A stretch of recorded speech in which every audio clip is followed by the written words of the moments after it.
ನನ್ ಮಗುನ. ನೋಡ್ರಿ ಸರೋಜ, ಸರೋಜ, ನಾನು ಕಣವ ನಿನ್ನವ್ವ ಬಂದಿದ್ದೀನಿ ನೋಡು. ಅಯ್ಯೋ ದೇವ್ರೆ. ಸೂಜಿ, ಇವ್ರನ್ನ ಕಳಿಸ್ತೀಯೋ ಇಲ್ಲೇ ನಾನೇ ಗೆಟ್ಟೋಟನ್ಲೋ? ರಶ್ಮಿ, ಹಾಗೆಲ್ಲ ಮಾತಾಡಬಾರ್ದು. ನೀನ್ ಸುಮ್ಮನೆ ಒಳಗೆ ಹೋಗು. ಹೋಗಲ್ಲ. ಅವ್ರು ಹೋಗೋ ತನಕ ನಾನು ಯಾರ ಮಾತನ್ನು ಕೇಳಲ್ಲ. ಏ ಸುಜಿ, ಕೇಳ್ದ್ಯಾ?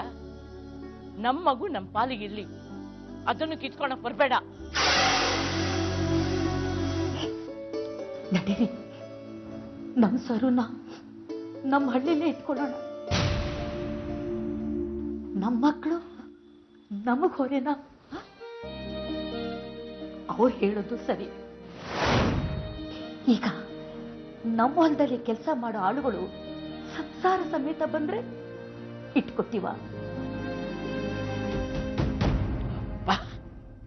ಅರ್ಥ ಆಯ್ತಲ್ಲ. ಈಗ ಇವ್ರು ಯಾಕೆ ಇಲ್ಲಿ ಇರಬಾರ್ದು? ಯಾವ ಸಂಬಂಧ ಅಂತ ಅವ್ರು ಇಲ್ಲಿರ್ತಾರೆ ಶ್ರೀ? ಸೂಜಿ ನನ್ನ ಮಗಳು. ಹಾಗಿರುವಾಗ ಅವಳ ಅಮ್ಮ ಈ ಮನೆಗೆ ಸಂಬಂಧ ಆಗಲ್ವಾ?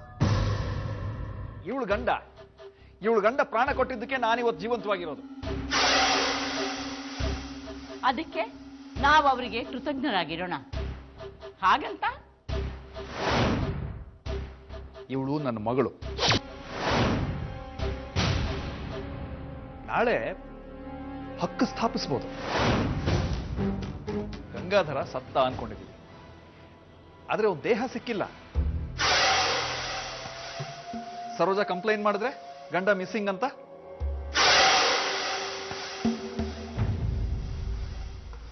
ಆ ಹೊಣೆನೂ ನನ್ನ ಮೇಲೆ ಬರೋದು. ಹೇಗೆ?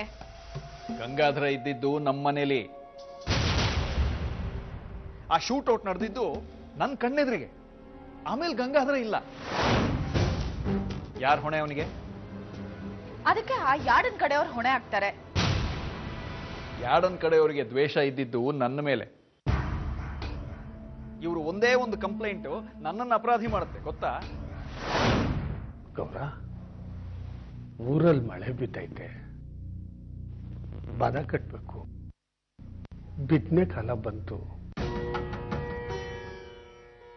ಎಲ್ಲ ಬಿಟ್ಟು ನಾನು ಹೀಗೆ ಕೂತ್ಕೊಳ್ಳೋದು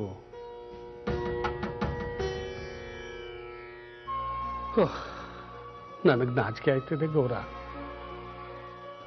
ನನಗೆ ಗೊತ್ತಾಗುತ್ತೆ ಗಂಡಸರಿಗೆ ಹೊಂದ್ಕೊಳ್ಳಿಕ್ಕೆ ಆಗಲ್ಲ ಅಂತ. ಈಗೇನ್ ಮಾಡೋದು? ನೀನಿಲ್ಲೇ ಇರು, ನಾನು ಹೊರಡ್ತೀನಿ. ಮನಸ್ಸಿಲ್ಲ, ಆದರೂ ನಿಮ್ಮನ್ನ ಇರು ಅಂತ ಹೇಳಕ್ಕಾಗಲ್ಲ. ಹೊರಟು ಬಿಡಿ. ಸರಿ ಗೌರ, ಬೆಳಕರದ ಮೇಲೆ ಹೊರಡ್ತೀನಿ. ನಿನಗೆ ಆ ಬೀರು ಬೀಗ ಎಲ್ಲಿದೋ ಸ್ವಲ್ಪ ಹುಡುಕೊಡೆ. ಒಡವೆ ಎಲ್ಲ ಭದ್ರವಾಗಿ ಬೀರು ಒಳಗಿಟ್ಟು ಬೀಗ ಹಾಕೊಳ್ಳೋಂಥ ಸ್ಥಿತಿ ಬಂದಿದೆ. ಬೀದಿಲಿ ಹೋಗೋವೆಲ್ಲ ಮನೆ ತುಂಬ್ಕೊಳ್ಳೋಕೆ ಶುರು ಮಾಡಿದ್ಮೇಲೆ ಇನ್ನೇನಾಗುತ್ತೆ? ಇಲ್ಲಮ್ಮ, ನಾವು ಹಳ್ಳಿಯವರೇನೋ ನಿಜ, ಆದ್ರೆ ಕೊಳಕಲ್ಲ. ನಿಂಗೆ ಇದೆಲ್ಲ ನನಗೆ ಸರಿ ಹೋಗೋದಿಲ್ಲ. ನಾನು ಒಬ್ಬಳೇ ಇರೋಳು. ಅವ್ರು ನನಗೆ ಹೊಂದ್ಕೊಳ್ಬೇಕೆ ಹೊರತು ನಾನು ಅವ್ರಿಗಲ್ಲ. ನಿಮ್ಮ ಮನೆ ಎಷ್ಟು ಚೆನ್ನಾಗಿದೆ, ನಮ್ದು ಹೀಗೇನೆ. ಓ, ನಿಮ್ದು ಹೀಗೆ ದೊಡ್ಡ ಮನೇನು? ನಿಮ್ದೇನು 1 ಎಕರೆ ಇರಬೇಕು. ನಮ್ದು 4 ಎಕರೆ ಜಮೀನಲ್ಲಿ ಮನೆ ಇದೆ. ಓ, ನಮಗಿಂತಲೂ 4 ಪಟ್ಟು ದೊಡ್ಡದು. ಅದಕ್ಕೆ ಮಗಳು ಹಿಂಗೆ ಮನೆ ಕೆಲಸ ಮಾಡ್ಕೊಂಡು ಸಾಯ್ತಿರೋದು.